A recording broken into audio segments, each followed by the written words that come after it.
Madam Toastmaster, fellow Toastmasters, loving oneself. 6 months ago, I found myself in a really, really dire strait.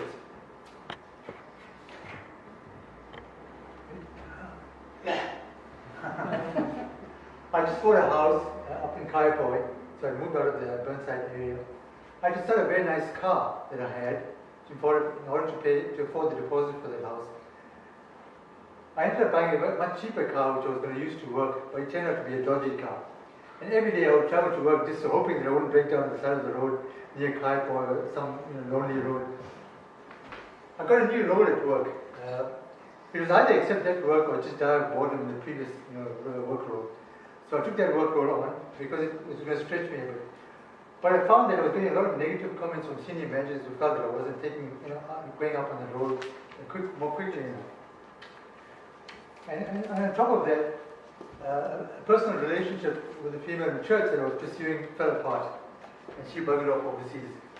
So, suffice it to say, I was at a really, really desperately low point, and I was really struggling to try and get out of that slump and depression that I was falling into. In trying to answer and explain to you how I bounced back from that, I just want to share 3 main points in my speech tonight. And the first one is, what are the ways that we don't love ourselves? The second is should we love ourselves in the first place? In other words, is it beneficial? And the third point is, what are the practical ways that I will go about loving myself? The ways that we don't love ourselves are fairly familiar to most of us. One of them is self-put-downs. Keep on telling ourselves that we are not good enough. No matter how much of compliments we get from people around us, we can't accept that compliments. We push it aside. And normally the root of that is things that have happened while we're growing up, words from our parents, the media, the culture. And most often, a good sign that we're not loving ourselves is when we are a people pleaser. Should I love myself? I then went online when I was in this deep, dire state of depression and looked at lots of works from life coaches. And one of them was Louise Hayes and a few others. And the unanimous message was, yes, yes, yes, you have to love yourself to get out of any sort of depression that you've fallen into. Louise Hayes herself, a very well-esteemed, well-known life coach, grew up in a very impoverished way, suffered abuse in the teenage years, in childhood, and later in life was diagnosed with cancer. And she used positive affirmations and self-love, nutritional cleansing, and psychotherapy to get out of cancer, to get healed out of cancer. Scientific American wrote quite a few articles on self-compassion, and one of them by Marina Krakowski spoke about self-compassion. And in it describes how those that had high levels of self-compassion and who suffered life trials and life disasters, like loss of a job, loss of marriage, or death of a loved one, they tended to bounce back quicker and much more easily than those that did not have a high level of self-compassion and self-love.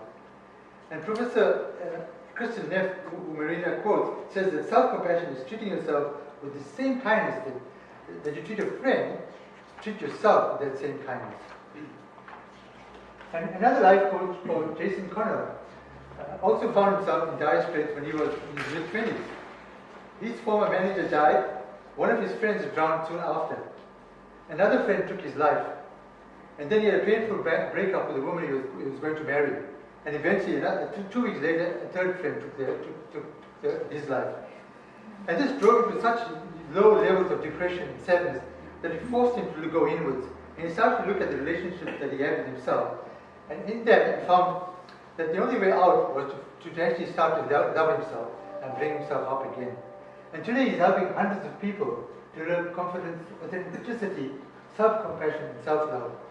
Because he found that the singular, most important relationship that you'll ever have is the relationship that you'll have with yourself.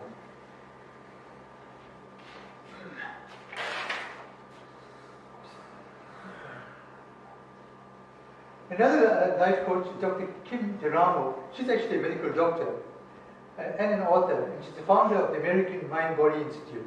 She found that when she was in medical school, she suffered a strange form of joint illness and pain that caused bloating, headaches, weight gain, and lots of chills.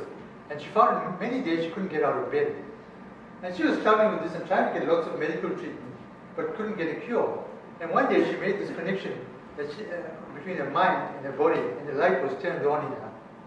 And she started using positive affirmation through her mind to speak to her body, to those parts of the body that were hurting. And she found that she was healed. And today she's also helping hundreds of people through her website and video on YouTube, using positive affirmations and something called emotional freedom tapping, which is sort of like acupuncture, but you're using your fingers to tap on the different parts of your brain and saying positive things to yourself. She has healed hundreds of people through a variety of illnesses. How then do I do this self-love? What are some of the practical ways? Well, Louise Hay's chief way of speaking to herself, love, is to stand in front of the mirror. Now for the ladies, this will be a little bit easy, but for the guys, it looks a bit strange.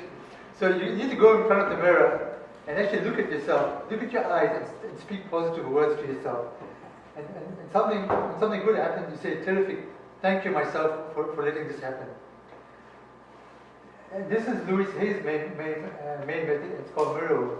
Jason Conrad has a variety of ways that he uses to give self-love.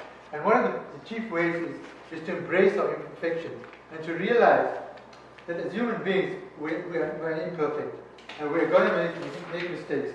And he gives himself permission to fail often. He also spends a lot of time journaling and reflecting. In summary, scientific research backs up self-love as being beneficial. Many life coaches emphasize the importance of self-love, and I am a living example of using self-love to get out of a huge depression slump that I've fallen into. In conclusion, loving oneself is not only possible, but essential. Thank you very much.